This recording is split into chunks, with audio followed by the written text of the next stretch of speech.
Well, spending millions of dollars fighting something called toxic masculinity in colleges somehow, remarkably, hasn't made this country much better, and yet some want to triple down on that idea. At the University of Wisconsin at Madison, one professor said we need specialized training against toxic masculinity beginning as early as kindergarten. Only when 6-year-olds are taught about, quote, intersectionality and the complexity of masculinity identities will we be truly free. Do you believe that? Cathy Areu is the founding publisher of Catalina magazine. Of course, she's our liberal Sherpa, and she joins us tonight. Kathy, how do you think, if you were to take a 5-year-old and talk about the intersectionality of masculine identity, how do you think the 5-year-old would respond? I think you would talk to the 5-year-old in ways that the 5-year-old could understand. So you would talk about courtesy, politeness, being equal to others, not being aggressive. Boys will be boys. I mean, we've all heard that. Little boys have heard that. That's not going to fly anymore. Right. The future thinkers, leaders of America are going to be in a matriarchal society, not little patriarchs. They're not going to be full of toxic masculinity. It's going to be more of a natural masculinity. So we'll have less crime, less violence. Yeah, it'll be a better place to live if little thinkers of tomorrow will be better people. Should we have less? So boys can't be boys, but girls can be girls? Yes, girls can be girls because girls are not the violent ones in our society. I mean, boys grow up to be men and they commit 3 times more violent crime than women. I mean, it's just a fact. So girls are doing it right. So girls are growing up right. Boys are not. Do you think, and you've lived in this world for a while now, the people who come up with ideas like this are literally the unhappiest people in the world? Wouldn't you say that's true? The fewest healthy relationships, the most damaged relationships with their own fathers. Isn't this an outgrowth of their deep unhappiness as people?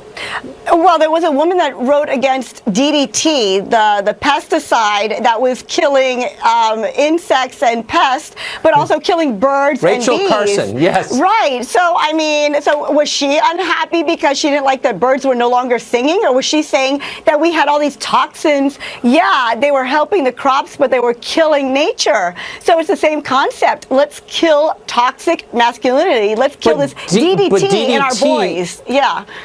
DDT is a man-made chemical. Right. Testosterone is naturally occurring.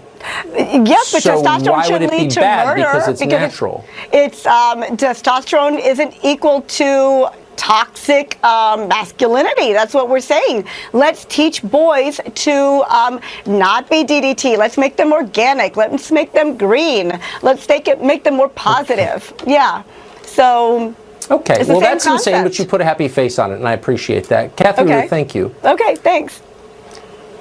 Jordan Peterson is a professor at the University of Toronto, the author of the best-selling book 12 Rules for Life, and he joins us tonight. Professor Peterson, really simply, what happens to boys when you tell them that masculinity is toxic? Well, I think you have to be a fool to tell them that to begin with. I mean, the first question is, why are we talking about toxic masculinity exactly? The crime rates in the United States and in North America more broadly have fallen by 50% in the last 25 years. That includes pretty much every category of violent crime. And so the term itself is terribly defined. I think it's appalling that faculties of education are pushing this sort of nonsense. Now, I think that if your kids are exposed to that kind of idiot social justice pseudo-education, that you should pull them out of the schools. So everything about the idea is ridiculous. And pull them out because it does damage to them? Well, because they're not being educated, they're being propagandized. There's also no evidence that we construct our identities as masculine and feminine by being expressly taught them by teachers. You know, that almost all that's learned by example, to the degree that it's learned, and a tremendous amount of it is consequence of biological inclination. So the notion that you can fight something as ill-defined with toxic masculinity with badly designed educational programs and accomplish the end that you desire it's absolutely hopeless. That will never happen. All it'll do is further mess up an education system that's messed up badly already. I don't want to call you out on live TV, but what you're suggesting is that the genders are biologically fixed, and we know that's not true because no, they're not. They're not. Facebook tells us it's not true. Well, they're not biologically fixed, you know. I mean, people are quite plastic, and we learn things all the time. We can modify our behavior.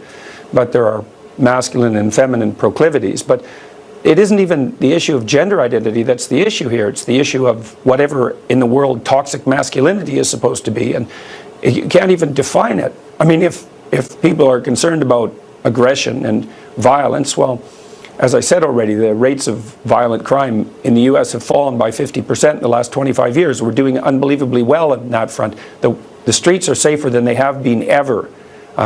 That's a historical fact, and they're getting safer all the time. So where's the crisis? And why in the world would we turn the education of our children over to idiot ideologues? I mean, even the academics are waking up to this. There was an article in the Chronicle of Higher Education just 2 weeks ago excoriating the faculties of education for their appalling standards and their absolute ideological possession. And this idea that we should address toxic masculinity from K to 12 is just an extension of that. Well, we put up with it because we're passive and weak. And I wish we weren't. Thank you for reminding us of that. Professor, thank you. You bet. Very good talking with you. Well, thanks.